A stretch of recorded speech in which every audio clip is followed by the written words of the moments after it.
اشہد ان لا الہ الا اللہ وحدہ لا شریک لہ واشہد ان محمدا عبدہ ورسولہ اما بعد فاعوذ باللہ من الشیطان الرجیم بسم اللہ الرحمن الرحیم الحمد للہ رب العالمین الرحمن الرحیم مالک یوم الدین ایاک نعبد و ایاک نستعین اہدنا الصراط المستقیم صراط الذین انعمت علیہم غیر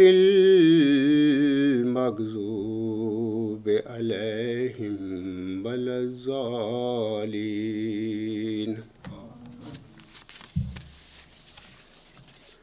هو الذی بعث فی الأمیین رسولا منہم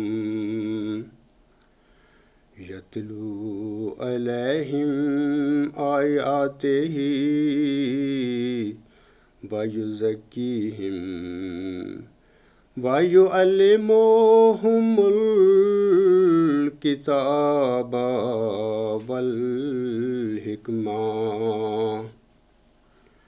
وَإِنْ كَانُوا مِنْ قَبْلُ لَفِي ضَلَالٍ مُبِينٍ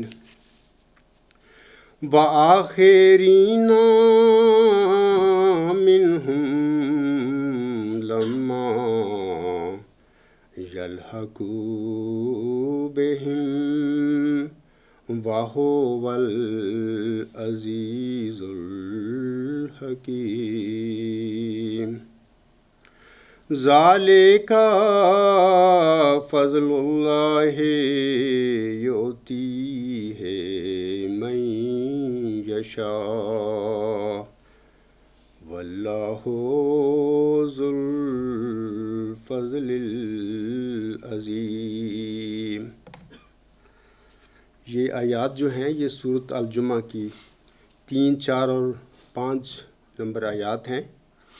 ان آیات میں اللہ تعالیٰ فرماتا ہے وہی ہے جس نے امی لوگوں میں انہی میں ایک عظیم رسول مبعوث کیا، وہ ان پر اس کی آیات کی تلاوت کرتا ہے اور انہیں پاک کرتا ہے اور انہیں کتاب کی اور حکمت کی تعلیم دیتا ہے، جبکہ اس سے پہلے وہ یقیناً کھلی کھلی گمراہی میں مبتلا تھے، اور انہی میں سے دوسروں کی طرف بھی اسے مبعوث کیا ہے جو ابھی ان سے نہیں ملے۔ وہ کامل غلبہ والا اور صاحب حکمت ہے۔ یہ اللہ کا فضل ہے، وہ اس کو جسے چاہتا ہے عطا کرتا ہے، اور اللہ بہت بڑے فضل والا ہے۔ آج مورخہ 15 اگست 2014 بروز جمعہ جماعت احمدیہ اصلاح پسند جرمنی کا 5واں جلسہ سالانہ شروع ہو چکا ہے۔ میں دعا گو ہوں کہ اللہ تعالی ہمارے اس جلسہ سالانہ کو ہر لحاظ سے کامیاب و کامران بنائے۔ ہمارے وہ احمدی بھائی جن کا تعلق جماعت احمدیہ قادیان سے ہے یا جماعت احمدیہ لاہور سے ہے، یا وہ جنہیں جناب خلیفہ ثانی صاحب اور اس کے جانشینوں نے پیش گوئی مسلم موت کے ساتھ ساتھ اور بہت ساری گمراہیوں میں ڈال رکھا ہے، دعا ہے کہ اللہ تعالی ہماری اس جلسہ سالانہ کو ان بھٹکے ہوئے احمدیوں کی ہدایت اور اسیروں کی رستگاری کا موجب بنا دے، آمین۔ حضرت امام مہدی و مسیح موعود علیہ السلام نے غالباً 1895 میں ایک مارکۃ الآراء کتاب آئینہ کمالات اسلام لکھی تھی۔ اس میں آپ علیہ السلام نے فرمایا تھا کہ دراصل تمام ثواب کا دار و مدار ایمان پر ہوتا ہے، اور ایمان اس بات کا نام ہے کہ جو بات پردہ غیب میں ہو اس کو بعض قرائن کے ذریعے سے قبول کر لیا جاوے۔ حضور علیہ السلام کے بقول اسی قدر دیکھ لینا کافی ہوتا ہے کہ قرائن موجودہ ایک شخص کے صادق ہونے پر بے نسبت اس کے کاذب ہونے کے بکثرت پائے جاتے ہیں۔ یہ تو ایمان کی حد ہے، لیکن اگر کوئی اس سے آگے بڑھ کر نشان طلب کرتا ہے تو اللہ تعالیٰ کے نزدیک یہ پسندیدہ فعل نہیں ہے، اور ایسے ہی لوگوں کے متعلق اللہ تعالیٰ نے فرمایا ہے کہ نشانوں کے بعد ان کا ایمان قابل قبول نہیں ہوتا۔ یعنی اللہ تعالیٰ نے قرآن کریم میں کے شروع میں ہی مومنوں کی یہ علامت بیان فرمائی ہے، الذین یؤمنون بالغیب، یعنی وہ غیب پر ایمان لاتے ہیں، یعنی وہ ایسی بات پر ایمان لاتے ہیں کہ جو ہنوز پردہ غیب میں ہوتی ہے اور لوگوں پر کلیتاً مکشوف نہیں ہوتی، اور ایسے ایمان سے اجر و ثواب کے علاوہ اللہ تعالیٰ کی خوشنودی اور رضا بھی حاصل ہوتی ہے۔ لہذا حق و باطل میں فرق کرنے کے لیے یہی کافی ہوتا ہے کہ چند قرائن جو وجہ تصدیق بن سکے اپنے ہاتھ میں ہوں، اور تصدیق کا پلہ تکذیب کے پلہ سے بھاری ہو۔ سامعین کرام، یہ باتیں میری نہیں ہیں بلکہ اس مقدس اور مطہر وجود کی ہیں جس کو آن حضرت صلی اللہ علیہ وآلہ وسلم نے حکم و عدل فرمایا ہوا ہے۔ حضور علیہ السلام نے اپنی مذکورہ کتاب میں اپنے کسی عزیز کے اطمینان قلب کے لیے اپنی صداقت کے سلسلے میں 5 قرائن کا ذکر فرمایا تھا، جن کا خاکسار اپنے گزشتہ خطبہ جمعہ میں ذکر کر چکا ہے، اور آپ ان 5 قرائن کا مطالعہ حضور علیہ السلام کی کتاب آئینہ کمالات اسلام کے صفحات 341 تا 349 پر کر سکتے ہیں۔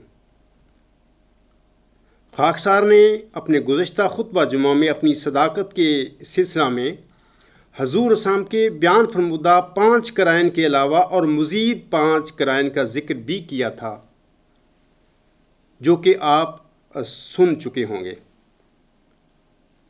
اے میرے احمدی اور مسلمان بھائیوں، آج میں خطبہ جمعہ میں ان معیاروں پر روشنی ڈالوں گا جو اللہ تعالیٰ کی کتاب قرآن کریم ہمارے آگے پیش کرتی ہے۔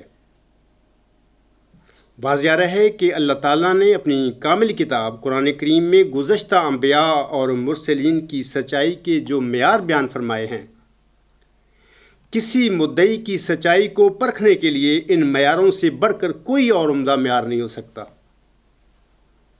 یہ وہ معیار ہیں جن میں سے بعض کو جماعت احمدیہ قادیان غیروں کے آگے حضرت امام مہدی و مسیح موعود علیہ السلام کی سچائی کے لیے بطور ثبوت پیش کرتی ہے۔ میں آج اپنے خطبہ جمعہ میں اپنے دعویٰ کے اثبات کے لیے آپ کے آگے انہی قرآنی معیاروں کو پیش کروں گا۔ پہلا معیار، اے میرے احمدی اور مسلمان بھائیوں، ایک صادق کی سچائی کے حق میں بطور قرآنی معیار نمبر 1 جو کہ میں اب پیش کروں گا وہ یہ ہے کہ دعویٰ سے پہلے مرسل کی زندگی بے داغ ہوتی ہے۔ آپ کو واضح رہے کہ اللہ تعالیٰ کے سچے مرسلین کی پہلی زندگی پر کوئی شخص عیب نہیں لگا سکتا۔ اللہ تعالیٰ اپنے پیارے رسول صلی اللہ علیہ وآلہ وسلم سے مخاطب ہو کر سورۃ یونس کی آیت نمبر 17 میں فرماتا ہے، قُل لَّوْ شَاءَ اللَّهُ مَا تَلَوْتُهُ عَلَيْكُمْ ولا ادراکم بہی فقد لبثت فیکم عمرا من قبل افلا تعقلون۔ اللہ تعالیٰ اپنے پیارے نبی صلی اللہ علیہ وآلہ وسلم سے مخاطب ہو کر فرماتا ہے تو کہہ دے ان لوگوں کو، یعنی مکہ کے لوگوں کو، اگر اللہ چاہتا تو میں تم پر اس کی تلاوت نہ کرتا اور نہ وہ یعنی اللہ تعالیٰ تمہیں اس پر مطلع کرتا، پس میں اس رسالت سے پہلے بھی تمہارے درمیان ایک لمبی عمر گزار چکا ہوں، تو کیا تم عقل سے کام نہیں لیتے؟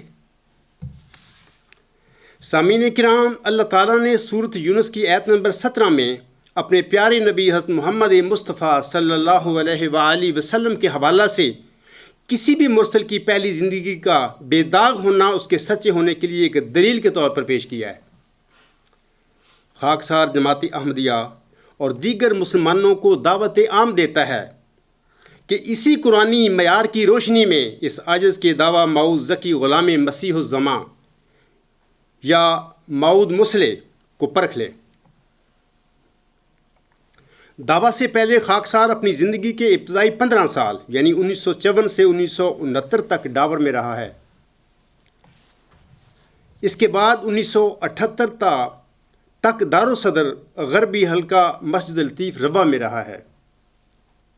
بعد ازاں 1978 سے 1980 تک کراچی میں اور پھر وسط 1981 سے 31 جنوری 1984 تک احمدیہ ہاسٹل نیو مسلم ٹاؤن لاہور میں رہا ہوں۔ یہیں دارالحمد میں وسط دسمبر 1983 کے کسی مبارک جمعہ کے روز ایک مبارک سجدہ سے اٹھنے کے بعد اللہ تعالیٰ نے اس عاجز پر میری موعود ذکی غلام ہونے کا انکشاف فرمایا تھا۔ اس انکشاف کے بعد 1 فروری 1984 سے 10 ستمبر 1986 تک ربا میں دارالصدر میں رہا ہوں۔ ستمبر 1986 کو خاکسار بحکم الہی جرمنی چلا آیا تھا۔ ستمبر 1986 سے لے کر اپنے کھلے عام دعویٰ 12 دسمبر 2003 سے قبل تک جرمنی کے شہر کیل میں احمدیوں اور غیر احمدیوں کے درمیان میں رہا ہوں۔ خاکسار افراد جماعت احمدیہ اور دیگر عوام الناس کو دعوت عام دیتا ہے کہ تعصب سے پاک ہو کر تقوی اور دیانتداری کے ساتھ جہاں جہاں میں رہا ہوں آپ وہاں جا کر لوگوں سے پوچھیں کہ میں نعوذ باللہ بد فطرت انسان ہوں یا کہ ایک نیک فطرت انسان۔ مجھے فرشتہ ہونے کا دعویٰ نہیں، لیکن پھر بھی ڈھونڈے سے بھی انشاءاللہ تعالیٰ کسی کو میری زندگی میں کوئی عیب نہیں ملے گا۔ اور پھر اس کے بعد کیا میں اپنے احمدی مسلمان بھائیوں سے یہ نہ کہوں کہ افلا تعقلون، کیا تم عقل سے کام نہیں لیتے؟ جب سے ملا ہے وہ دل بر دشمن ہے میرے گھر گھر، دل ہو گئے ہیں پتھر قدر و قضا یہی ہے۔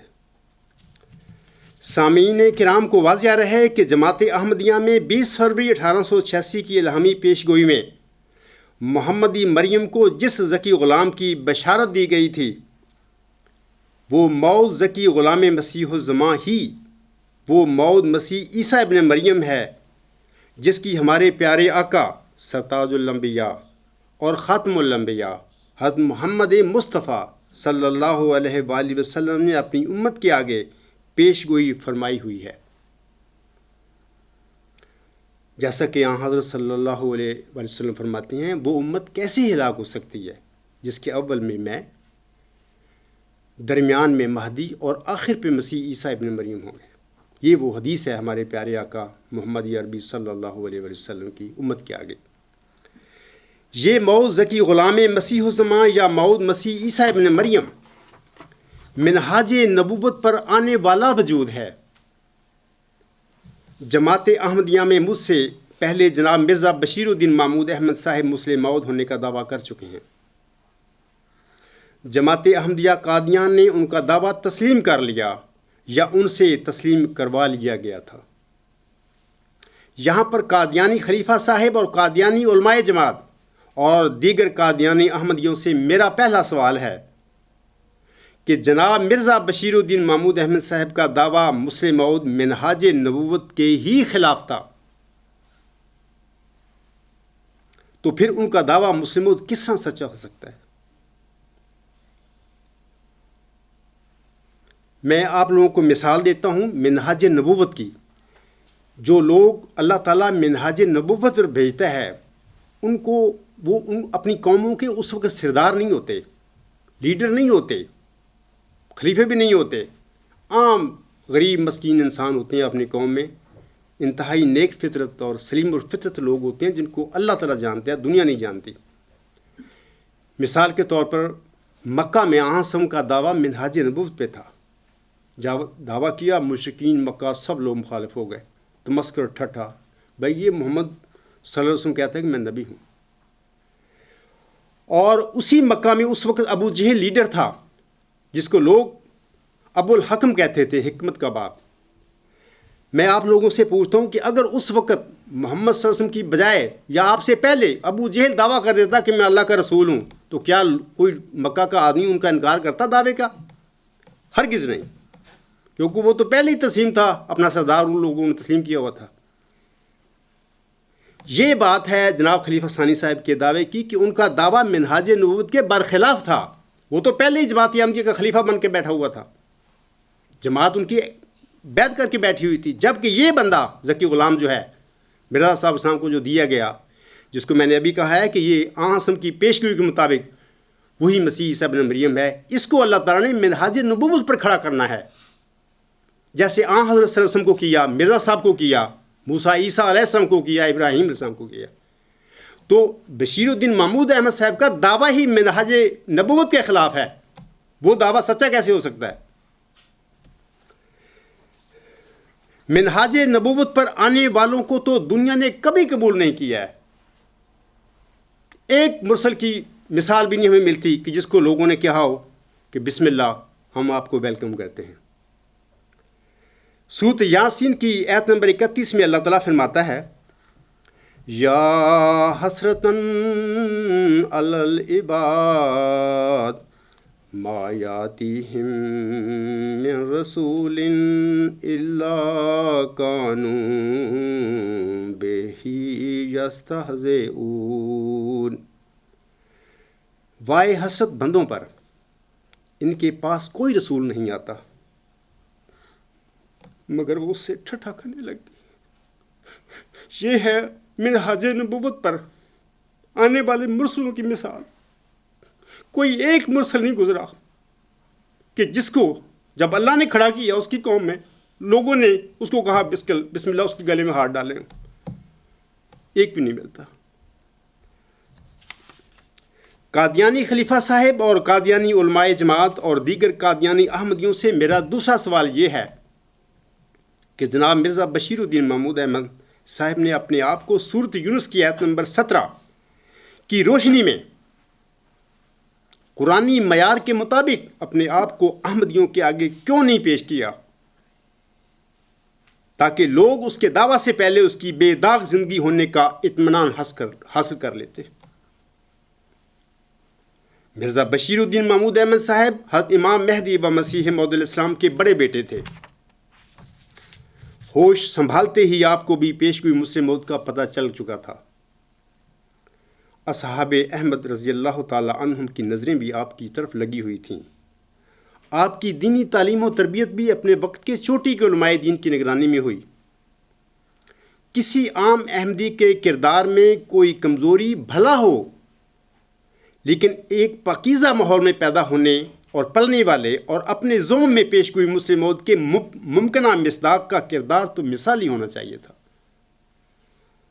لیکن یہ کیا بات ہوئی کہ خلیفہ ثانی کے کردار پر خود حضور صلی اللہ علیہ وسلم کی زندگی میں پہلا بد کرداری کا الزام لگ گیا،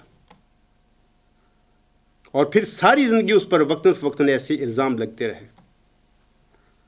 مریدوں کو چھوڑیں، خلیفہ ثانی کی اپنی اولاد اور ان کے اپنے رشتہ داروں تک نے ان کے کردار کے متعلق انگلیاں اٹھائی ہیں۔ یہ سب الزامات آپ کی زندگی میں موقت باعذاب قسموں کے ساتھ آپ پر لگائے گئے تھے اور کتابوں اور رسالوں کی شکل میں ریکارڈ پر موجود ہیں۔ اگر خلیفہ ثانی نردوش اور ذکی غلام تھے تو ان پر فرض تھا کہ وہ اپنے برگزیدہ والد حضرت امام مہدی و مسیح موعود علیہ السلام کی طرح اور ان کے فتویٰ کے مطابق اپنے پر الزام عائد کرنے والوں سے مباہلہ کرتے، جیسا کہ حضرت امام مہدی و مسیح موعود علیہ السلام فرماتے ہیں، مباہلہ صرف ایسے شخصوں سے ہوتا ہے جو اپنے قول کی قطع اور یقین پر بنا رکھ کر کسی دوسرے کو مفتری اور زانی قرار دیتے ہیں۔ الحکم 24 مارچ 1902۔ دوسرا حوالہ یہ ہے کہ حضور صاحب فرماتے ہیں، دوم اس ظالم کے ساتھ جو بے جا تہمت کسی پر لگا کر اور اس کو ذلیل کرنا چاہتا ہے، مثلا مستورہ عورت کو کہتا ہے کہ میں یقیناً جانتا ہوں کہ یہ عورت زانیہ ہے کیونکہ میں نے بچشم خود اس کو زنا کرتے دیکھا ہے، یا مثلا ایک شخص کہتا ہے کہ میں یقیناً جانتا ہوں کہ یہ شراب خور ہے کیونکہ بچشم خود اسے شراب پیتے دیکھا ہے، تو اس حالت میں مبالغہ جائز ہے کیونکہ اس جگہ کوئی اتحادی اختلاف نہیں، کیونکہ ایک شخص اپنے یقین اور روایت کی بنا پر ایک مومن بھائی کو ذلت پہنچانا چاہتا ہے۔ الحکم 24 مارچ 1902۔ تیسرا یہ جو حوالہ ہے یہ بھی حضور صاحب کا ہے۔ آپ علیہ السلام فرماتے ہیں، یہ تو اسی قسم کی بات ہے جیسے کوئی کسی کی نسبت یہ کہے کہ میں نے اسے بچشم خود زنا کرتے دیکھا ہے یا بچشم خود شراب پیتے دیکھا ہے۔ اگر میں اس بے بنیاد افتراء کے لیے مباہلہ نہ کرتا تو اور کیا کرتا؟ تبلیغ رسالت جلد نمبر 2 صفحہ 2۔ یہ جو میں نے ابھی سورت یونس کی آیت نمبر 17 پڑھی ہے نا کہ مرسلوں کی زندگی اپنے دعوت سے پہلے اپنی قوم میں بے داغ ہوتی ہے، اس سلسلے میں یہ باتیں میں آج بیان کر رہا ہوں آپ لوگوں کے آگے۔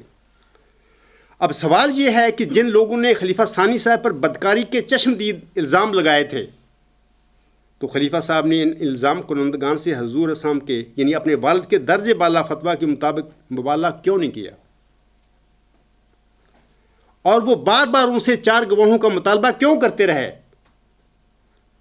حالانکہ قرآن پاک اور اس کی سورت نور کو ہم سب سے زیادہ حضرت امام مہدی و مسیح موعود علیہ السلام جانتے تھے۔ انہوں نے اپنے فتویٰ میں یہ کیوں نہ کہا کہ میں الزام عائد کرنے والوں سے پہلے 4 گواہ پیش کرنے کا مطالبہ کروں گا؟ میں یہاں یہ عرض کرتا چلوں کہ خلیفہ ثانی کے دعویٰ مسلم موعود سے میرا اختلاف ہے، میرا ان کے کردار سے کوئی سروکار نہیں، اور نہ ہی میں ذاتی طور پر ان پر کوئی الزام لگاتا ہوں، چونکہ میں مدعی مسلم موعود ہوں، میں مدعی موعود ذکی غلام مسیح عظمیٰ ہوں اور صادق ہوں، اور اسی پیشگوئی کے مطابق اللہ نے مجھے کھڑا کیا ہے جس کی خبر حضرت مانی جماعت علیہ السلام کو 20 فروری 1886 کی الہامی پیشگوئی میں دی گئی تھی۔ چونکہ اس پیشگوئی کا جناب مرزا بشیر الدین محمود احمد نے دعویٰ کیا ہوا ہے، لہٰذا یہ 2 اس وقت دعوے دار جماعت احمدیہ میں ہے، اس لحاظ سے میرے پر فرض ہے کہ میں یہ باتیں آپ لوگوں کو بتاؤں، اپنا کردار بھی آپ لوگوں کے آگے پیش کروں اسی قرآنی معیار کے مطابق جس کا ذکر اللہ تعالیٰ نے سورت یونس کی آیت نمبر 17 میں کیا ہے، اور خلیفہ ثانی صاحب کا بھی کردار کو آپ لوگوں کے آگے رکھوں، اور پھر خود تم فیصلہ کرو کہ حقیقت کیا ہے۔ سامعین کرام، لیکن اگر کوئی شخص خلافت کی گدی پر بیٹھ کر آئے دن اپنے مریدوں کی عزتوں سے کھیلے، جب مرید اسے کہیں کہ حضور آپ نے ہمارے ساتھ یہ بدکاری کیوں کی ہے، تو حضور صاحب جواباً کہیں کہ میں نے بدکاری کب کی ہے؟ مرید تو اس پر موقت باعذاب حلف اٹھا کر بدکاری کا الزام لگائیں، لیکن وہ آگے سے 4 گواہوں کا ڈرامہ رچاتے رہیں۔ تو ایسے شخص کا مسلم موعود ہونا تو درکنار، اس کے جھوٹے اور بدکار ہونے میں کیا شک رہ سکتا ہے؟ اگر کسی قادیانی احمدی کو ان واقعات میں کوئی شبہ ہو تو وہ اپنے شک کو دور کرنے کے لیے میں یہاں پر 2 3 4 کتابوں ٹائپ یا رسالے ہیں ان کا میں ذکر کرتا ہوں۔ یہ میری ذکر کرنا مجبوری ہے کیونکہ ہم 2 دعوے دار ہیں۔ جماعت احمدیہ میں خلیفہ ثانی صاحب کو بطور مسلم موت تسلیم کیا جا چکا ہے، اور غالباً 70 کے قریب ان کے یوم مسلم موت بھی منائے جا چکے ہیں، جبکہ میں لوگوں کو کہتا ہوں کہ یہ قطعی طور پر ایک جھوٹا دعویٰ تھا، اور میں یہ ثبوت دے رہا ہوں آپ لوگوں کو کہ آپ مجھے بھی پرکھیں اور ان کو بھی پرکھیں، پھر آپ دیکھیں کہ حقیقت کیا ہے۔ ربا کا مذہبی امر، یہ کتاب کا لکھنے والا راحت ملک ہے۔ یہ جو جماعت احمدیہ کے ملک عبد الرحمن صاحب خادم زبردست ڈبیٹر تھے، ان کے یہ بھائی ہیں۔ جو عبد الرحمن خادم صاحب ہیں وہ احمدیہ پاکٹ بک کے وہ رائٹر ہیں۔ دوسری کتاب تاریخ معبودیت کے پوشیدہ اوراق، اس کا جو مصنف ہے وہ مظہر الدین ملتانی صاحب ہیں۔ یہ جو فخر الدین ملتانی صاحب قادیان میں جن کو ہلاک کر دیا گیا، بلکہ میں تو کہوں شہید کر دیا گیا تھا، یہ ان کے صاحبزادے ہیں۔ تیسری کتاب جو ہے شہر صدوم، اس کا رائٹر شفیق مرزا ہے، وہ سابقہ مبلغ جماعت احمدیہ قادیان ہے۔ چوتھی کتاب ربا کا راسپوٹین ہے، اس کے جو لکھنے والے ہیں چودھری غلام رسول صاحب نمبر 35، یہ بھی بڑے فدائی احمدی ہیں۔ یہ لکھنے والے سب قریبی لوگ ہیں جناب خلیفہ ثانی صاحب کے، جو کو غیر نہیں تھے۔ افراد جماعت کو یاد رہے کہ یہ کتب مخالف احمدیت نے ختم نبوت والوں نے نہیں لکھی، بلکہ یہ سب لکھاری مرزا بشیر الدین محمود احمد کے خاص مرید تھے۔ ان میں سے کوئی تو وقف زندگی اور کوئی بذات خود مبلغ تھا، کوئی مبلغ کا بھائی اور کوئی مبلغ کا بیٹا تھا۔ ان کتب میں جن الزامات کو ندگان کے الزامات کا ذکر کیا گیا ہے وہ سب خلیفہ ثانی کے خاص الخاص اور چہیتے مرید تھے۔ سامعین کرام، جب جناب خلیفہ ثانی صاحب کے خاص الخاص مریدوں نے حلف اٹھا کر کس قسم کے الزامات خلیفہ ثانی پر لگائے تھے، مشت نمونہ از خروارے کے طور پر چند کا ذکر خاکسار کے مضمون نمبر 48 میں موجود ہے۔ سامعین سے گزارش ہے کہ وہ خاکسار کا یہ مضمون نمبر 48 دوبارہ ضرور پڑھیں۔ جس قسم کے حلف اٹھا کر خلیفہ ثانی صاحب پر اس کے مریدوں نے الزامات لگائے تھے، اس قسم کا جھوٹا حلف موقت باعذاب کوئی پاگل بھی نہیں اٹھا سکتا، چہ جائے کہ کوئی نارمل انسان ہوش و حواس میں ایسا جھوٹا حلفیہ بیان کسی کے خلاف دے۔ کوئی انسان کسی انسان کا خواہ کتنا ہی مخالف اور کتنا ہی دشمن کیوں نہ ہو، تب بھی وہ اس کے خلاف ایسا جھوٹا حلف نہیں اٹھائے گا جس قسم کے موقت باعذاب حلف اٹھائے خلیفہ ثانی کے خلاف ان کی اپنے مریدوں نے اٹھائے ہوئے ہیں۔ اپنی اولادوں کے سروں پر ہاتھ رکھ کے موقت باعذاب قسمیں کھائی ہیں، اپنے ہاتھ میں حافظ قرآن ہوتے ہوئے قرآن شریف پکڑ کر الزام لگایا موقت باعذاب کے ساتھ کہ ہم جو کہہ رہے ہیں صحیح کہہ رہے ہیں۔ تو خلیفہ ثانی صاحب پر فرض نہیں تھا کہ اگر وہ واقعی خلیفہ راشد تھا دعویٰ سے پہلے اور دعویٰ کے بعد بھی اس کو چاہیے تھا کہ ان کو موقت باعذاب حلف اٹھا کر ان کو رد کرتے، جو کہ انہوں نے نہیں کیا۔ ہمیشہ 4 گواہوں کا مطالبہ کرتے رہے۔ کسی کے خلاف جھوٹا حلف اٹھانا سامعین کرام دراصل زہر کھانے کے مترادف ہے، اور کوئی بھی ہوش مند ایسا زہر نہیں کھا سکتا۔ اگر کوئی احمدی یا قادیانی خلیفہ سمجھتا ہو کہ اس طرح کا جھوٹا حلفیہ بیان دیا جا سکتا ہے، تو پھر میں اسے دعویٰ دیتا ہوں کہ وہ میرے مدعی ذکی غلام مسیح الزمان یعنی مسلم موعود کے خلاف اس طرح کا جھوٹا حلفیہ بیان دے کر دکھائے۔ خاکسار ایسے جھوٹے حلفیہ بیان کو نہ صرف موقت باعذاب حلف کے ساتھ رد کرے گا، بلکہ ایسے کاذب کو اپنے جھوٹے حلفیہ بیان کی سزا بھی مل جائے گی۔ بعض برین واشڈ قادیانی کہتی ہیں کہ خلیفہ ثانی کے خلاف ایسے جھوٹے الزام مخالفوں نے لگائے تھے۔ میں آپ لوگوں سے کہتا ہوں، اور خاص کر جماعتی احمدیہ قادیان کے خلیفے اور علماء سے کہتا ہوں اور قادیانی سے کہتا ہوں، دیکھو تم بھی میرے مخالف ہو سارے، میرے دعوے پر تم تو غور کرنے کے لیے تیار نہیں، مخالف ہو میرے۔ تم تو روتے پھر رہے ہو کہ ہمارے خلیفہ ثانی کے دعوے پہ عبدالغفار جنبا نے حملہ کر دیا ہے۔ تم اٹھو، میرے خلاف اس قسم کے موقت باعذاب حلف اٹھا کر الزام لگاؤ۔ اور پھر یہ بھی آپ کو بتاتا ہوں کہ جماعتی احمدیہ قادیان نے 100 سال میں کوئی اسلام کی خدمت نہیں کی، مال اکٹھا کیا ہے، ان لوگوں کے پاس اربوں ارب ڈالر ہیں، تو میں مرزا مسرور کو کہتا ہوں کہ 2 4 10 20 کروڑ دے کر کسی جھوٹے بندے کو میرے خلاف، اگر یہ ممکن ہے کوئی جھوٹے عربی لوگ اٹھا سکتے ہیں، اٹھا کے میرے خلاف لگواؤ، پیسے دو ان کو اور وہ میرے پر آ کے الزام لگائیں، میں کبھی بھی 4 گواہوں کا نہیں کہوں گا کہ میرے لے آؤ، میں میدان میں کھڑے ہو کر موقت باعذاب حلف اٹھا کر ان جھوٹے حلفوں کو رد کروں گا۔ خلیفہ ثانی نے کیوں نہیں کیے؟ یہ بات درست ہے سامعین کرام کہ بعض اوقات بعض لوگ مخالفت اور دشمنی میں اپنے مخالفوں اور دشمنوں پر جھوٹے الزام لگا دیا کرتے ہیں، اور کوئی انسان دوسرے لوگوں کی زبان تو بند نہیں کر سکتا، ایسا دنیا میں ہوتا رہتا ہے، اس سے انکار ممکن نہیں۔ لیکن زیر بحث معاملہ ایک عام آدمی کا نہیں، بلکہ ایک ایسے شخص کا ہے جو نہ صرف جماعت احمدیہ کا خلیفہ ثانی تھا بلکہ مدعی مسلم موعود بھی تھا۔ اور پھر بدکاری کے یہ الزامات بھی غیروں اور مخالفوں نے نہیں لگائے، بلکہ اس کی اولاد، اس کے رشتہ داروں اور اس کے خاص اور خاص مریدوں نے اس پر چشمدید حلفاً الزامات لگائے تھے۔ اور مزید برآں یہ الزامات خلیفہ ثانی کے موت کے بعد نہیں لگائے گئے، بلکہ ان کی زندگی میں ان پر لگائے گئے تھے۔ اگر خلیفہ ثانی نے یہ بدکاریاں نہیں کی تھیں، اگر وہ مجرم نہیں تھا، تو پھر اس پر فرض تھا کہ وہ اپنے والد محترم حضرت امام مہدی و مسیح موعود علیہ السلام کے فتویٰ کے مطابق کم از کم 3 الزام کنندگان کے مقابل پر کھڑا ہو کر حلفاً ان کے الزاموں کو رد کر کے اپنی بے گناہی کو ثابت کرتا۔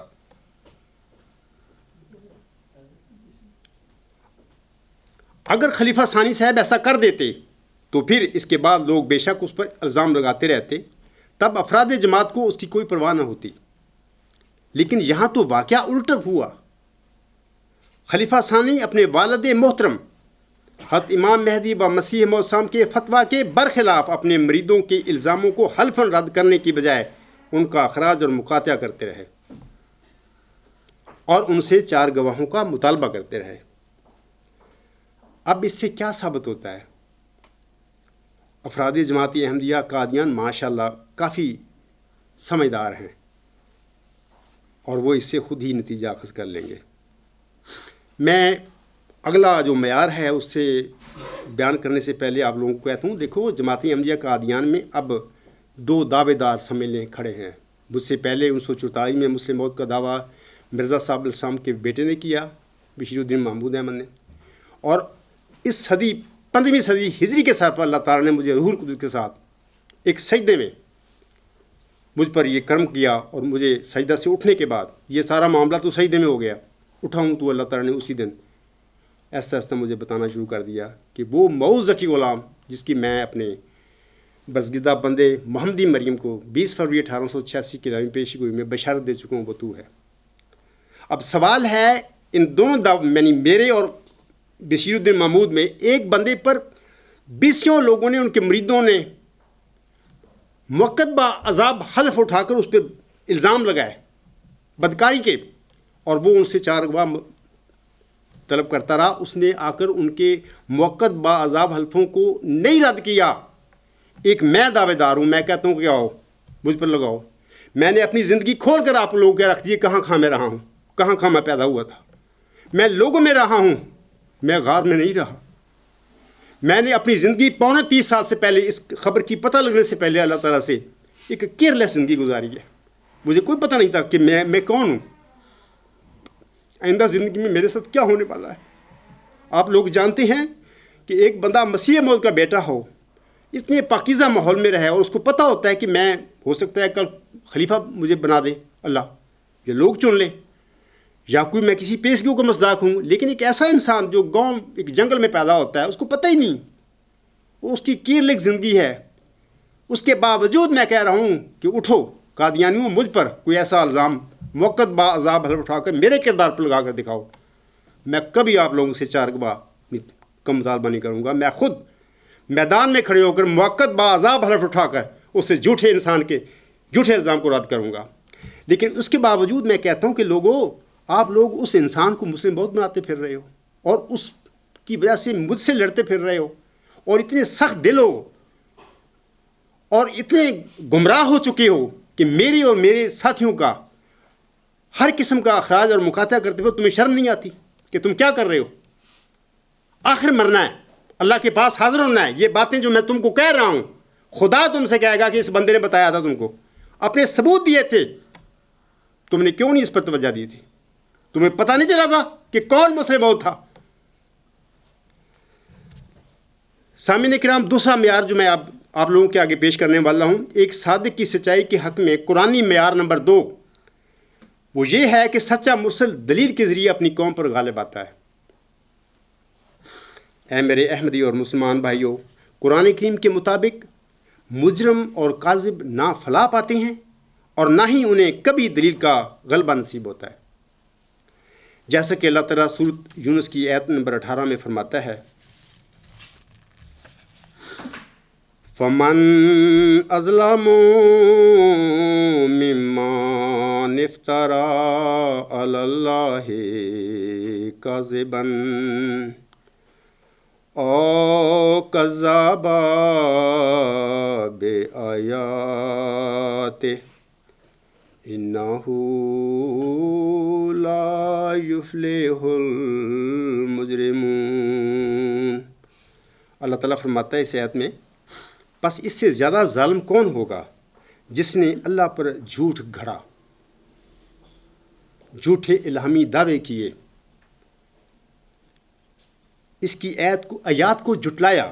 وہ بھی ظالم ہے کہ جو اللہ طرف سے سچا انسان کھڑا ہوتا ہے، منہاج نبوت پر آتا ہے اور اپنی سچائی کو دلائل کے ساتھ بتا کر قوم کو ساکت کر دیتا ہے، اس پہ غلبہ حاصل کر لیتا ہے، اس کے باوجود اس کے نشانوں کو جلاتے پھریں، یہ بھی ظالم ہے لوگ. اللہ تعالیٰ نے ان کو بھی ظالم قرار دیا اس آیت میں. اللہ فرماتا ہے حقیقت یہی ہے کہ مجرم کبھی کامیاب نہیں ہوا کرتے. شروع اپریل 1993 سے خاکسار کا دعویٰ قادیانی خلفاء اور علماء کے آگے پڑا ہوا ہے، اور پھر 12 دسمبر 2003 سے علل اعلان افراد جماعت احمدیہ کے آگے موجود ہے. آج تک لاہوریوں اور قادیانیوں میں سے کوئی بھی دلائل اور براہین کے ذریعے اس عاجز کے دعویٰ کو جھٹلانے کے لیے میرے بالمقابل میدان میں نہیں آ رہا آج تک. اور اس طرح اللہ تعالیٰ نے اپنے کلام لِیَہْلِکَ مَنْ ہَلَکَ عَنْ بَیِّنَاتٍ وَیَحْیَیَ مَنْ حَیَّ عَنْ بَیِّنَاتٍ سورۃ انفال آیت نمبر 43 کے مطابق مجھے اپنے مخالف احمدی بھائیوں پر دلائل کے ذریعے غلبہ بخشا ہے، اور میرے یہ مخالف احمدی بھائی میرے آگے دلیل کے ذریعے اپنی ہلاکت پر شرمندہ ہیں. لیکن چونکہ ان کے جھوٹے عقیدے ان کی عادتوں میں برین واش کر کے ان کی عادتوں میں داخل کر دیے گئے ہیں، لہذا دلیل کے ذریعے اپنی ہلاکت کے باوجود یہ لوگ اپنے جھوٹے عقیدوں پر نظر ثانی کرنے اور انہیں چھوڑنے کے لیے تیار نہیں ہیں. اور وہی بات آتی ہے جیسے قرآن کریم میں اللہ تعالیٰ نے کافی آیات موجود ہیں کہ جب بھی کوئی مرسل دنیا میں آیا اور اس نے لوگوں کو اللہ کی طرف بلایا، حق اور سچ کی طرف بلایا، تو وہ چیخنے لگ گیا کہ یہ شخص تو ہمارے آباء و اجداد کے جو عقیدے ہیں باپ دادوں کے، ان سے ہمیں ہٹا رہا ہے. آج بھی میرے قوم جو ہے، میری جماعت ہے، اس کا بھی رویہ میرے ساتھ یہی ہے. بس دسمبر 1983 سے لے کر اب تک اپنی تحریروں اور زبانی خطبات میں خاکسار نے جو کچھ اللہ تعالیٰ کی طرف منسوب کیا ہے، سامعین کرام، اگر وہ سب جھوٹ تھا تو نعوذ باللہ میرے ایسے نعوذ باللہ جھوٹے کو سادوں کی جماعت پر غلبہ کیوں ملا ہے؟ مومن کی فراست ہو تو کافی ہے اشارہ. بلا شبہ قرآن کریم کے مذکورہ معیار کے مطابق سامعین کرام، خاکسار نہ صرف صادق ہے بلکہ بذریعہ دلائل اپنوں اور غیروں پر غلبہ بھی حاصل کر چکا ہے. اس عاجز کو ناکام کرنے کے لیے لاہوری اور قادیانی ارباب و اختیار کی کوششیں انشاءاللہ تعالی خاک میں مل جائیں گی. اے بسا آرزو کے خاک شدہ. تیسرا معیار جو قرآن کریم میں اپنے سچے مرسلوں کے بارے میں بتایا ہے وہ یہ ہے کہ اللہ تعالیٰ کا سچا مرسل دعویٰ سے پہلے اپنی قوم یا اپنے ماحول میں لائق اور امید کی جگہ سمجھا جاتا ہے. کوئی عام بندہ نہیں ہوتا وہ. تقوی کے لحاظ سے، کردار کے لحاظ سے، مال و دولت کے لحاظ سے بات نہیں میں کر رہا، میں کر رہا ہوں شرافت کے لحاظ سے. وہ ایک عام آدمی نہیں ہوتا. جیسا کہ اللہ تعالیٰ سورۃ ہود کی آیت نمبر 63 میں فرماتا ہے،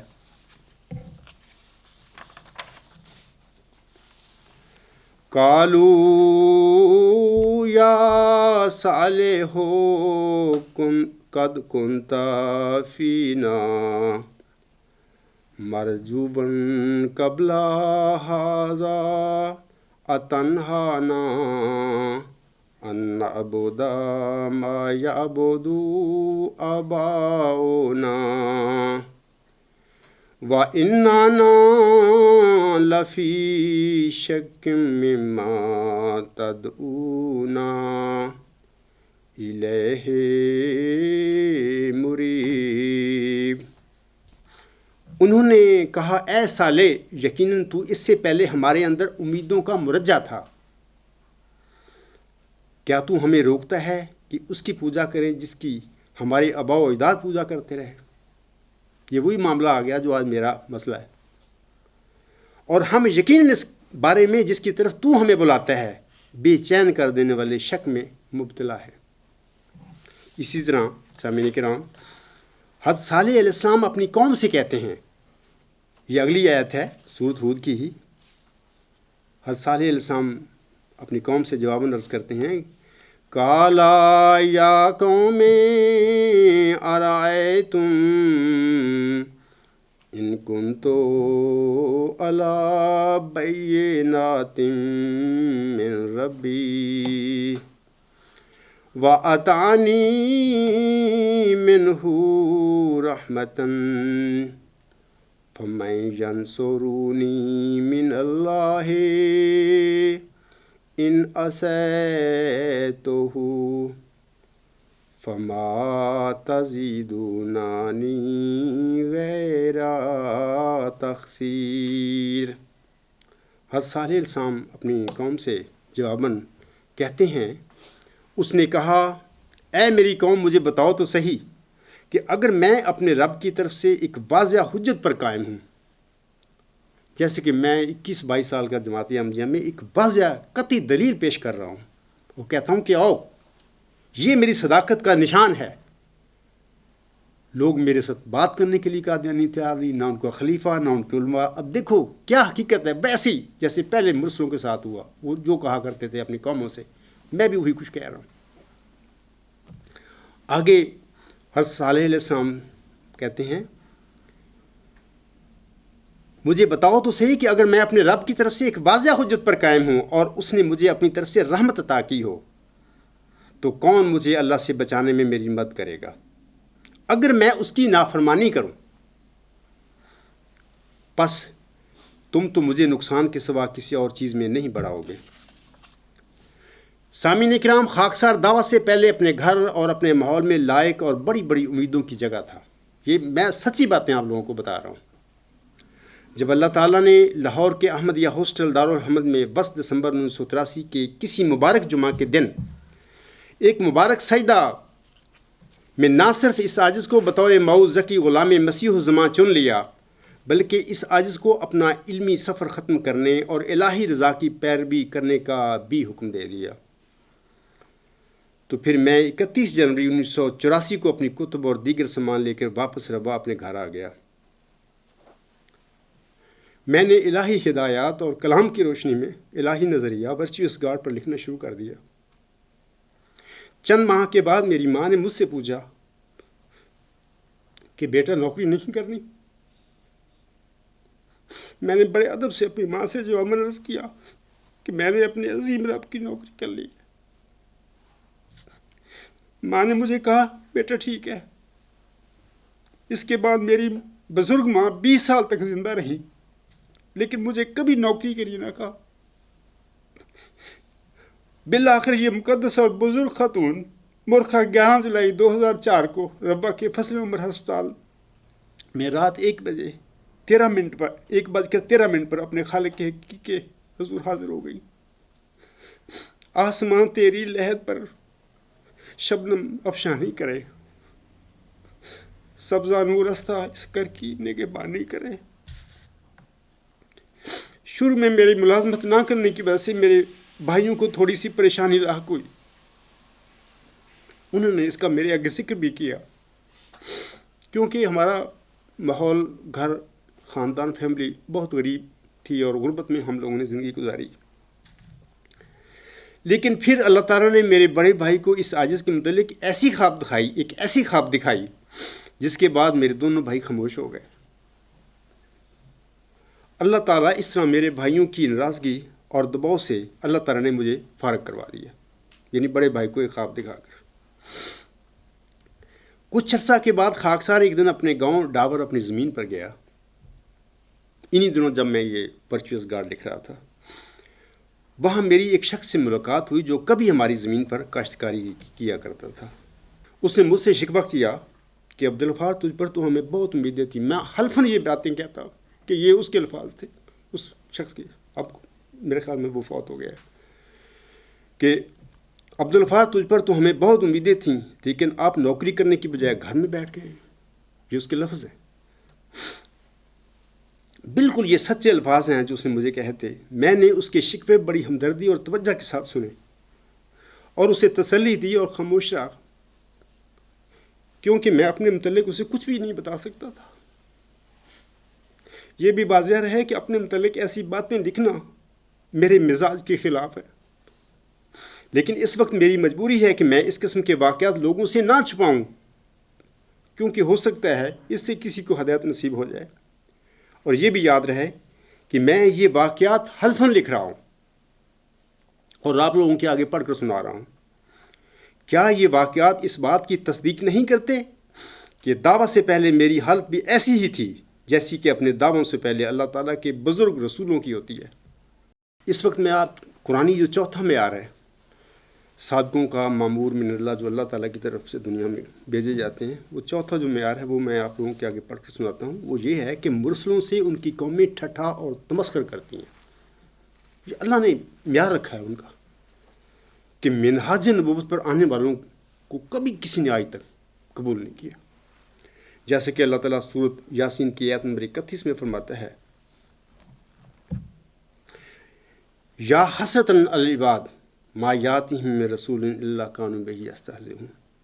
ہائے افسوس بندوں پر کہ جب کبھی بھی ان کے پاس کوئی رسول آتا ہے وہ اس کو حقارت کی نگاہ سے دیکھنے لگ جاتے ہیں اور تمسخر کرنے لگ جاتے ہیں۔ مکہ کے لوگ جو حضرت صلی اللہ علیہ وآلہ وسلم کے دعوت سے پہلے آپ کو صادق اور امین کہا کرتے تھے، دعویٰ کے بعد یہی لوگ حضرت صلی اللہ علیہ وآلہ وسلم کو دیکھ کر ہنسی ٹھٹھا اور تمسخر کیا کرتے تھے، جیسا کہ اسی ضمن میں اللہ تعالیٰ سورۃ الفرقان کی آیت نمبر 42 میں فرماتا ہے، وَإِذَا رَأَوْكَ أَن يَتَّخِذُونَكَ إِلَّا هُزُوًا أَهَٰذَا الَّذِي بَعَثَ اللَّهُ رَسُولًا۔ اللہ تعالیٰ فرماتا ہے محمد صلی اللہ علیہ وسلم کو مخاطب کر کے، اور جب وہ تجھے دیکھتی ہیں تو تجھے محض تمسخر کا نشانہ بناتے ہیں، یہ کہتے ہوئے کہ کیا یہ ہے وہ شخص جسے اللہ نے رسول بنا کر مبعوث کیا ہے۔ اسی طرح ایک اور جگہ پر اللہ تعالیٰ فرماتا ہے، كَذَلِكَ مَا أَتَى الَّذِينَ مِن قَبْلِهِم مِّن رَّسُولٍ إِلَّا قَالُوا سَاحِرٌ أَوْ مَجْنُونٌ۔ اسی طرح ان سے پہلے، اللہ فرماتا ہے، اسی طرح ان سے پہلے لوگوں کی طرف بھی کبھی کوئی رسول نہیں آیا مگر انہوں نے کہا کہ یہ ایک جادوگر یا دیوانہ ہے۔ سامعین کرام، مرسلین کی غیر معمولی مخالفت ہوا کرتی ہے۔ ان کے معترضین وہی کہتے اور کرتے ہیں جو پہلے منکرین کہا کرتے تھے۔ میرے ساتھ بھی وہی کچھ ہو رہا ہے جو پہلے لوگوں کے ساتھ ہوا تھا، برگزیدہ بندوں کے ساتھ۔ جماعت احمدیہ قادیان اور لاہور کیا آج میرے اور میرے ساتھیوں کے ساتھ سامعین کرام وہی کچھ نہیں کر رہی جو پہلے راست بازوں کے ساتھ ان کی قوموں نے کیا تھا؟ یہ قرآنی معیار صداقت ہے، میرا اپنا بنایا ہوا نہیں۔ ہر مرسل کی قوم نے دلائل کی بجائے صادق کا طاقت کے ساتھ مقابلہ کیا، مثلاً اس کا اخراج اور مقاطعہ کیا گیا، اعلان کروائے گئے، اس سے شدید نفرت، ٹھٹھا اور استہزاء وغیرہ کیا گیا۔ دنیا میں جتنے لوگ منہاج نبوت پر آئے، فرمانی باری تعالیٰ کے مطابق ان سب کے ساتھ یہی سلوک ہوگا۔ آپ یاد رکھیں کہ قوموں کو اپنے انتخاب پر کوئی اعتراض نہیں ہوا کرتا، اپنا بنایا ہوا کو بخوشی قبول کرتی ہیں، لیکن اللہ تعالیٰ کے انتخاب پر ان کو اعتراض ہوتا ہے۔ یہ ہمیشہ سے چلا آیا ہے۔ تو جو اللہ کے جو مرسل ہوتے ہیں وہ تو اللہ جن کو بناتا ہے وہ کھڑے ہوتے ہیں، وہ اپنے ماس تو نہیں کھڑے ہوتے۔ حضرت علی رضی اللہ تعالیٰ عنہ کا قول ہے کہ حق بات کی پہلی نشانی ہے اس کی مخالفت ہوتی ہے، جس کی کوئی مخالفت نہیں وہ قطعاً حق نہیں۔ یہ وہ انسان ہے برگزیدہ حضرت علی رضی اللہ تعالیٰ عنہ، جس کے متعلق پیارے آقا محمد عربی صلی اللہ علیہ وسلم نے فرمایا تھا کہ میں علم کا شہر ہوں اور علی اس کا دروازہ ہے۔ جماعت احمدیہ میں خلیفہ ثانی صاحب کے دعویٰ مسلم موعود کے بعد کیا ان کے ساتھ بھی ایسا ہی سلوک ہوا تھا جیسا کہ جماعت احمدیہ قادیان آج میرے ساتھ کر رہی ہے؟ ہرگز نہیں۔ خلیفہ ثانی صاحب کا دعویٰ مسلم موعود منہاج نبوت کے قطعی برخلاف تھا، کیونکہ افراد جماعت ان کے دعویٰ سے پہلے ہی ان کی بیعت کرنے کے علاوہ انہیں مسلم موعود بھی بنا چکے تھے۔ یہ اس بات کا قطعی ثبوت ہے کہ خلیفہ ثانی صاحب 20 فروری 1886 کی الہامی پیشگوئی کے مصداق نہیں تھے۔ اس پیشگوئی میں دو وجودوں کا ذکر ہے۔ میں جب کہتا ہوں کہ اس پیشگوئی کے مصداق نہیں تھے، میرا مطلب کہنے کا ہے کہ وہ موعود ذکی غلام مسیح الزمان اس کے مصداق نہیں تھے، وہ جس کو حضور علیہ السلام نے مسلم موعود کا نام دیا ہے۔ اور نہ ہی سامعین کرام درجہ بالا قرآنی معیار کے مطابق ان کے ساتھ صادقوں والا سلوک ہوا تھا۔ بلا شبہ مرسلین کی مخالفت اور استہزاء اور ٹھٹھے کا قرآنی معیار کیا اس عاجز کے دعویٰ کے نتیجہ میں پورا نہیں ہوا؟ اب میں 5واں معیار جو ہے قرآنی وہ پیش کرتا ہوں۔ 5واں معیار یہ ہے کہ مرسلوں کی بعثت کے وقت ان کی قوم گمراہی میں مبتلا ہوتی ہے۔ سامعین کرام، اللہ تعالیٰ کی یہ سنت ہے کہ جب کوئی قوم گمراہ ہو جاتی ہے تو اللہ تعالیٰ اس کی ہدایت کے لیے اپنا مرسل بھیجتا ہے، یعنی مرسل کو اس وقت بھیجا جاتا ہے جب اس کی قوم مکمل طور پر گمراہی میں لت پت ہوئی ہوتی ہے۔ جیسا کہ دنیا کے سب سے بڑے مسلم موعود یعنی حضرت صلی اللہ علیہ وآلہ وسلم کی بعثت سے پہلے اللہ تعالیٰ آپ کی قوم کے متعلق فرماتا ہے، جیسے یہ میں نے آیات شروع میں پڑھی ہیں، تو ان میں اللہ تعالیٰ فرماتا ہے وَإِن كَانُوا مِن قَبْلُ لَفِي ضَلَالٍ مُبِينٍ، اور وہ یقیناً پہلے بڑی گمراہی میں پڑے ہوئے تھے۔ قرآن کریم کی تعلیم کے مطابق کسی مرسل کی بعثت سے پہلے اس کی قوم مکمل طور پر گمراہ ہو چکی ہوتی ہے۔ مرسلین کی بعثت کے اس معیار کے مطابق اس عاجز کی بعثت سے پہلے کیا جماعت احمدیہ مکمل طور پر گمراہی میں نہیں پڑی ہوئی؟ مسلمانوں کی گمراہی، پست حالت اور عالم اسلام کی زبوں حالی کا ذکر میں کسی آئندہ خطبہ میں کروں گا۔ جس جماعت احمدیہ میں پیدا ہوا ہوں، آج میں اس میں پیدا شدہ چند بڑی بڑی گمراہیوں کا ذکر کرتا ہوں۔ نمبر 1، جناب مرزا بشیر الدین محمود احمد صاحب نے صدر انجمن احمدیہ کے سلسلے میں اپنے محترم والد امام مہدی و مسیح موعود السلام کی الوصیت کو نظر انداز کر کے 1914 میں پبلک سے اپنا بطور خلیفہ ثانی انتخاب کروا کر سب سے پہلے احمدیہ خلافت راشدہ کی صف لپیٹ کر اسے محمودی ملوکیت میں بدل کر پہلا فتنہ اور پہلی گمراہی جماعت احمدیہ میں پھیلائی۔ نمبر 2، لاہوری گروپ کے امیر محمد علی صاحب، اس گروپ سے تعلق رکھنے والے دیگر اصحاب احمد سب 1954 تک حضرت امام مہدی و مسیح موعود کو برابر امتی نبی مانتے چلے آ رہے تھے، اور ان باتوں کے ثبوت آن ریکارڈ ہیں۔ جماعت احمدیہ کی 1914 کے لٹریچر میں اس کے ثبوت موجود ہیں، لیکن 1914 میں جب مرزا بشیر الدین محمود احمد صاحب نے صدر انجمن احمدیہ کو نظر انداز کر کے پبلک سے اپنا بطور خلیفہ ثانی انتخاب کروایا، تو یہ جید اصحاب کا یہ گروہ جو ہے مولوی محمد علی صاحب کی سربراہی میں قادیان کو چھوڑ کر لاہور چلا آیا۔ ان اصحاب نے سب سے پہلے جس گمراہی کا بیج بویا وہ حضرت مرزا صاحب السلام کو نبوت سے فارغ کرنے کا فتنہ و گمراہی تھا۔ نمبر 3، خلیفہ ثانی صاحب اور اس کے جانشینوں کا انتخابی امامت یا خلافت کو جھوٹے طور پر قدرت ثانیہ بنانے کا فتنہ اور گمراہی۔ نمبر 4، موعود ذکی غلام جو کہ حضرت امام مہدی و مسیح موعود کے الہامی کلام کے مطابق آپ کا جسمانی بیٹا ہونے کی بجائے آپ کا روحانی فرزند ہے، اس مؤذ ذکی غلام کی راہ روکنے کے لیے اس کے نزول سے پہلے ہی جناب مرزا بشیر الدین محمود احمد صاحب نے ایک جھوٹے دعویٰ مسلم موعود کے ساتھ الہامی پیشگوئی مسلم موعود پر قبضہ کر کے جماعت احمدیہ میں نہ صرف ایک عظیم فتنہ برپا کیا بلکہ اس الہامی پیشگوئی کے حوالے سے جماعت احمدیہ کو مکمل طور پر گمراہی میں بھی دھکیل دیا۔ اب جماعت احمدیہ قادیان بند گلی میں کھڑی ہے۔ یہ سارا جو کیا ہوا ہے یہ خلیفہ ثانی صاحب کا ہے۔ نمبر 5، خلیفہ ثانی صاحب اور اس کے جانشینوں نے ختم نبوت کی طرح ختم مجددیت کا فتنہ اور گمراہی پھیلائی ہے جماعت احمدیہ قادیان میں۔ نمبر 6، آن حضرت صلی اللہ علیہ وآلہ وسلم کی بشارت کے مطابق آپ کے بعد ظاہر ہونے والے 2 موعود وجودوں یعنی مہدی امام مہدی علیہ السلام اور مسیح عیسیٰ ابن مریم، ان دونوں کو ایک وجود بنانے اور اس جھوٹ کی تبلیغ کرنے کا فتنہ اور گمراہی جماعت احمدیہ قادیان میں پھیلائی گئی ہے۔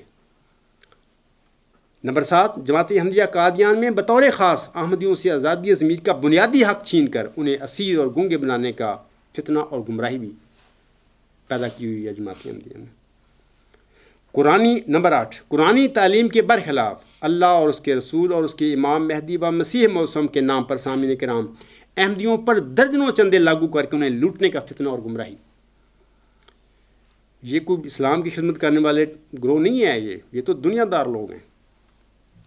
نمبر 9، حضرت امام مہدی و مسیح موسم کی منشا اور مقصد کے برخلاف اپنی مذہبی آمریت کو مستحکم اور دائمی بنانے کے لیے وسیطی چندے کو نہ صرف ڈھال بنانا بلکہ احمدیوں کی جائیدادوں پر قبضہ کرنے کا فتنہ اور گمراہی بھی جماعت احمدیہ قادیان میں پھیلائی گئی ہے۔ جیسا کہ جناب مرزا بشیر الدین محمود احمد اپنے لیکچر بعنوان نظام نو میں فرماتے ہیں، غور سے سننا ان بات کو۔ وہ کہتے ہیں، پھر یہ یاد رکھو کہ وصیت صرف پہلی نسل کے لیے نہیں ہے بلکہ دوسری نسل کے لیے بھی ہے، اور اس سے بھی انہی قربانیوں کا مطالبہ ہے۔ اور چونکہ وصیت سے دنیا کے سامنے جنت پیش کی جا رہی ہے، اگلی نسل اس کو لینے سے کس طرح انکار کرے گی؟ سامعین کرام، اس جنت کی وجہ سے لوگ دھوکہ خلیفہ ثانی سے اور اس کی جانشینوں سے دھوکہ کھا رہے ہیں لوگ۔ اس جنت جو ہے، مرزا صاحب السلام نے تو بڑا نیک کام کیا غلبہ اسلام کے لیے، اس کے بیٹے نے اس کو یوز کیا دنیا حاصل کرنے کے لیے۔ آگے وہ کہتے ہیں، اور چونکہ وصیت دنیا کے سامنے جنت پیش کی جا رہی ہے، اگلی نسل اس کو لینے سے کس طرح انکار کرے گی؟ پھر دوسری نسل پھر اپنی خوشی سے بقیہ جائیداد کا 1/10 سے 1/3 حصہ قومی ضرورتوں کے لیے دے دے گی، اور پھر تیسری نسل اور پھر چوتھی نسل بھی ایسا ہی کرے گی، اور اس طرح سنیے، اور اس طرح چند نسلوں میں ہی احمدیوں کی جائیدادیں نظام جماعت کے قبضہ میں آ جائیں گی۔ نظام جماعت کے قبضہ جو کیا ہے، وہ نظام جماعت کیا ہے، وہ تو خلیفہ ان کا مولیہ خاندان کا ایک اپنا خاندان ہے جس کے قبضہ میں مرکز ہے، سب کچھ ہے۔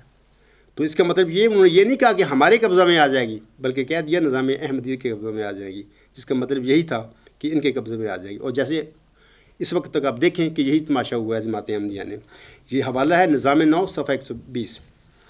اسی لیکچر میں آگے چل کر فرماتے ہیں، اگر وصیت کا نظام وسیع طور پر جاری ہو جائے تو مقصد بھی حل ہو جائے، فساد اور خون ریزی بھی نظر نہ آئے، آپس میں محبت اور پیار بھی رہے، دنیا میں کوئی بھوکھا اور ننگا بھی دکھائی نہ دے، اور چند نسلوں میں انفرادیت کی روح کو تباہ کیے بغیر قومی فنڈ میں دنیا کی تمام جائیدادیں منتقل ہو جائیں۔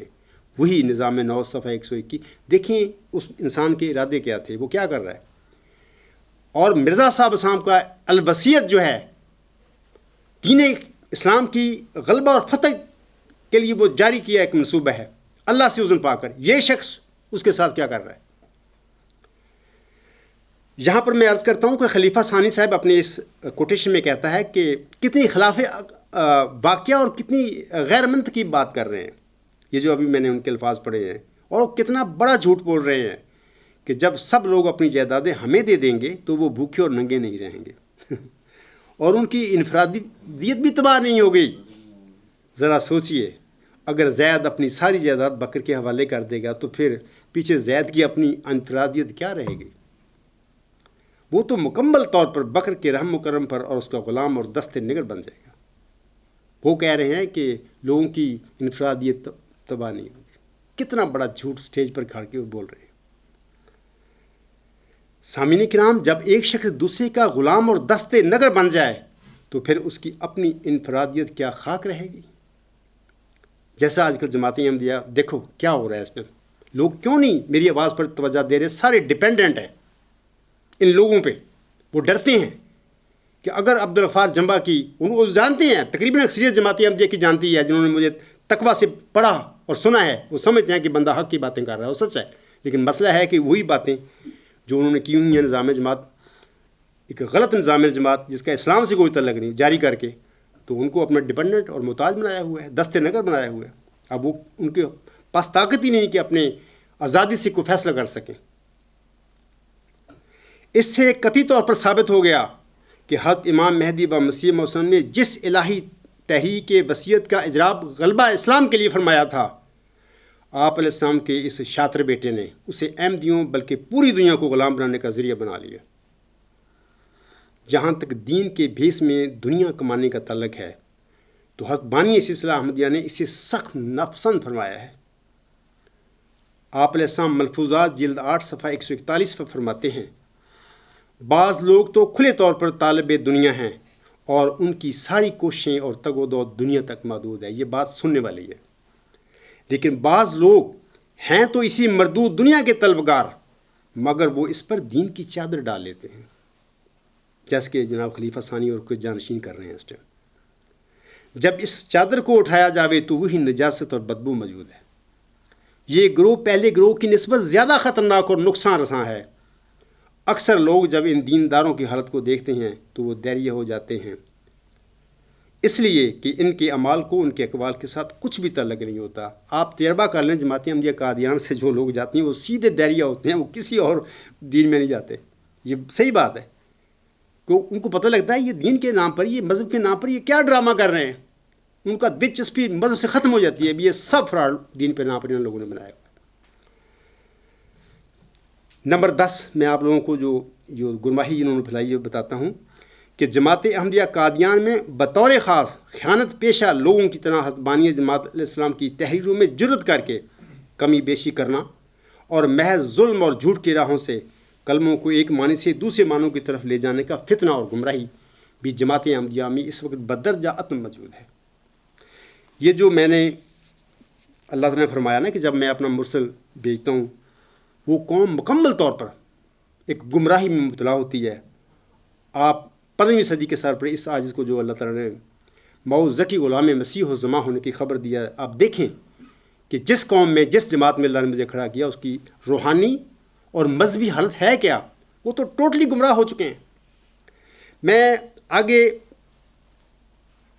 جیسے کہ میں نے سامعین کرام سورۃ الجمعہ کی آیت جو پڑھی تھی 3، وَإِن كَانُوا مِن قَبْلُ لَفِي ظِلَالٍ مُبِينٍ، اور وہ یقیناً پہلے بڑی گمراہی میں پڑے ہوئے تھے۔ آسم سے پہلے مکہ کے لوگوں کی بات ہو رہی ہے، مشکین کی۔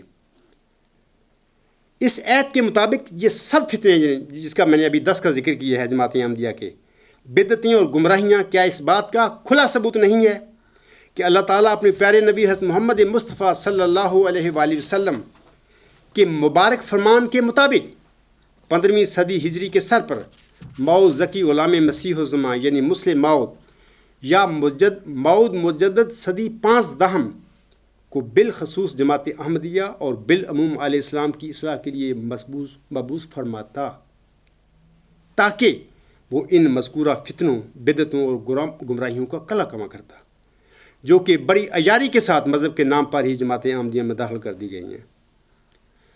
آج میں نے مرسلوں کی سچائی کے لیے سامعین کرام صرف 5 قرآنی معیاروں کا آپ کے آگے ذکر کیا ہے۔ ان قرآنی معیاروں سے کوئی بھی مدعی بالا نہیں ہے، خواہ عبدالغفار جمبا ہو، خواہ بشیر الدین محمود ہو، خواہ کوئی اور ہو۔ ہر جماعت کو، قوم کو، اس کے لوگوں کو چاہیے کہ مدعی کو ان معیاروں کے ساتھ پرکھیں، ان کا حق ہے۔ اگر مجھ پر ایسے الزام لوگ لگائیں اور میں گواہ طلب کرتا پھروں اور سامنے نہ ہوں، ان کو رد نہ کروں، اور میرے جو ماننے والے ہیں ان لوگوں سے ناراض ہوں، بھی تم عبدالغفار جمبا پر الزام کیوں لگاتے ہو؟ نہیں، ایسی میں تمہیں بھی حق کہتا ہوں کہ بالکل مجھے کہو کہ جمبا صاحب آپ پر الزام لگا ہے میدان میں، انشاءاللہ آپ کو کہنے کی ضرورت نہیں پڑے گی، میں میدان میں کھڑا ہوں گا۔ لیکن سوال یہ ہے کہ بشیر الدین محمود کیوں نہ کھڑا ہوا؟ یہ اس کے جھوٹے دعوے کی اور جھوٹے انسان ہونے کا ایک ثبوت ہے۔ میں آگے چند الفاظ کچھ کہنا چاہتا ہوں، اس سے پہلے میں آپ لوگوں کو ایک بات بتانا چاہتا ہوں کہ دیکھیں طب کی دنیا میں لوگ جانتے ہیں کہ بعض بیماریاں جمپ کرتی ہیں، مثلا شوگر ہے یا اور دل کی بیماریاں ہیں، کہ بعض کو ایسا ہوتا ہے کہ مثلا پردادا دادا اچانک آ کے اس کی بیٹی کو چھوڑ دے گی، پھر آگے وہ پوتے پہ پڑپوتے پہ چلی جائے گی۔ ایسے ہی میں تم لوگوں کو کہتا ہوں یہ سچی باتیں ہیں، یہ قادیانی مجھ سے ناراض ہوتی ہیں باتوں سے کہ میں ایسے باتیں کیوں کرتا ہوں۔ یہ جو تسلسل ہے مرزا غلام علیہ السلام کی اولاد کا، یہ تسلسل مرزا غلام مرتضیٰ کا تسلسل ہے۔ وہ دنیا دار انسان تھا، یہ دنیا دار لوگ ہیں۔ یہ مرزا غلام قادیانی جس کو اللہ نے بطور مسیح موعود امام مہدی چنا، وہ ایک برگزیدہ انسان تھا، یہ اس کا تسلسل نہیں ہے، یہ غلام مرتضیٰ کا تسلسل ہے، جنہوں نے مرزا غلام علیہ السلام کی روحانیت کو اپنی دنیا بنانے کے لیے استعمال کرنا شروع کر دیا۔ انشاءاللہ تعالیٰ یہ جو سلسلہ ہے قرآنی معیاروں کا انشاءاللہ آگے چلتا رہے گا۔ خطبہ کے آخر میں خاکسار اپنے ایک بھائی کی طرف سے ایک اعلان کرنا چاہتا ہے۔ یہ اعلان مکرم شیخ ندیم صاحب آف کینیڈا کی طرف سے ہے۔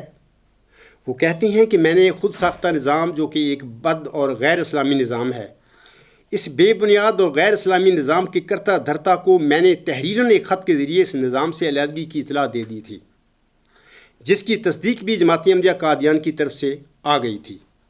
مگر کچھ دنوں کے بعد اس بے بنیاد اور غیر اسلامی نظام، جس کا حضرت امام مہدی و مسیح موعود سے کچھ لینا دینا نہیں ہے، اس نظام کے کوتوالوں نے مسجد میں یہ جھوٹا اعلان کروا دیا کہ ہم نے شیخ ندیم صاحب کو جماعت سے خارج کر دیا ہے۔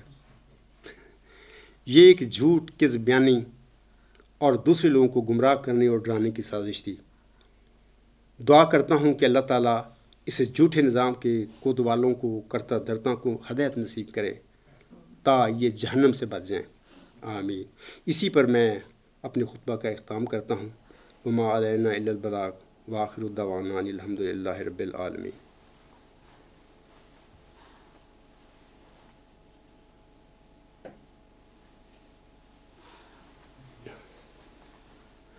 الحمد للہ نحمدہ ونستعینہ ونستغفرہ ونؤمن بہ ونتوکل علیہ ونعوذ باللہ من شرور انفسنا ومن سیئات اعمالنا من یہدہ اللہ فلا مضل لہ ومن یضللہ فلا ہادی لہ ونشهد أن لا إله إلا الله ونشهد أن محمدا عبده ورسوله عباد الله رحمكم الله إن الله يأمر بالعدل والإحسان وإيتاء ذي القربى وَيَنْهَى عَنِ الْفَحْشَاءِ وَالْمُنْكَرِ وَالْبَغْيِ يَعِظُكُمْ لَعَلَّكُمْ تَذَكَّرُونَ اذْكُرُوا اللَّهَ يَذْكُرْكُمْ وَادْعُوهُ يَسْتَجِبْ لَكُمْ وَلَذِكْرُ اللَّهِ أَكْبَرُ۔